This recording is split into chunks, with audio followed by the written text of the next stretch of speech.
Қараңыздар, мына екі көзден кәдімгідей кейде адам айырылады ғой. Әркім тағдыры ғой енді ол. Біреу әркілікті себеппен, біреу бірдеңе ұрынып не қылуы мүмкін, біреу солай кәдімгідей таңертең тұрған кезде көзі ашылмай қалған кісілер бар, білесіздер ме ондайды? Бір жақын нелеріміз бар еді. Ұйқыдан тұрған екі көзі көрмейді, ал не дейсің ал? Құдай тағала алам десе алып тастай салады.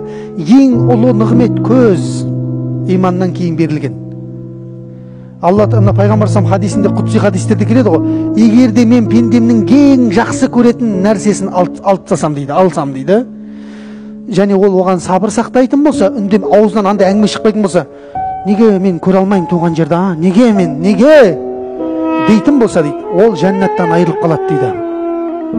Аузына ие болса, оған жәннат болады дейді. Көрдіңіздер ма? Оңай емес, қазір лапылдап отырып қой, көзің бар болғаннан кейін. Алып тастаса, әңгіме айтып қою мүмкін Аллаға.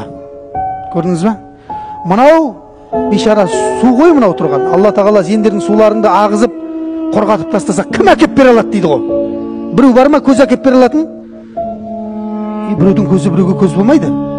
Иттің көзін, бәленің көзін салады ғой, бірақ ол не? Тек әшейін көрмейді, сыртқы бейне үшін ғана тұрады болды. Сенің өзіңнің жаратылған кездегі Құдай жасап берген көзің бола алмайды бәрібір. Көрдіңіз ба? Алланың нығметін қараңыз. Су әшейін, су мынау. Бітсең ағып кетеді негізінде. Соны ешкім әкеп бере алмайды деп. Қараңыздар, бірақ Құдайдың құдіретін қараңыздар. Мынау көз бар ғой, жанардан айырылып қалсаң, қайтадан қайтуы мүмкін екен ше.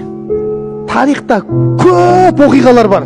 Мына жерде енді Юсуф алейхиссалам бірінші айтайық. Юсуф алейхиссалам әкесі көзінен айырылып қалды ғой. Сонда бауырларына нені беріп жібереді? Жейдесін беріп жібереді, көйлегін. Айтыңдар, әкеме көзін не істесін дейді? Сүртсін дейді. Көзін сүртіп еді, әкесінің көзі ашылып кетті, субханалла. Енді қараңыздар. Бұл имам Бұхаридің да басында болған. Имам Бұхариді білесіздер ғой. Бүкіл Кутубу Ситтаның басында тұрған ең ұлы ғалым, әлемдегі ең сенімді кітаптың бірі, жер бетіндегі.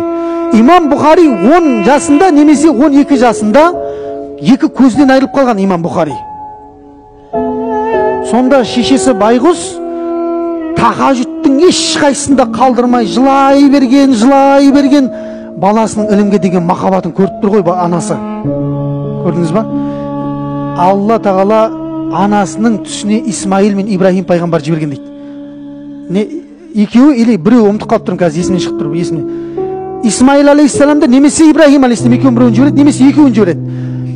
Болды, қой жылауыңды деп айтады дейді, жаңа пайғамбар келіп ше.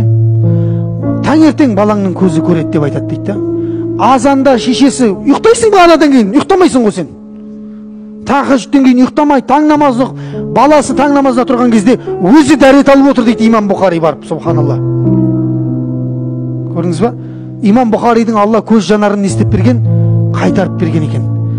Соның қайтаруында да қайыр болған екен, үмметке қандай ұлы ілім тастап кетті. Мұхиттың арғы шеті, мұхиттың бергі шеті, қай жерге дін жетті, имам Бұхаридің кітабы жетті.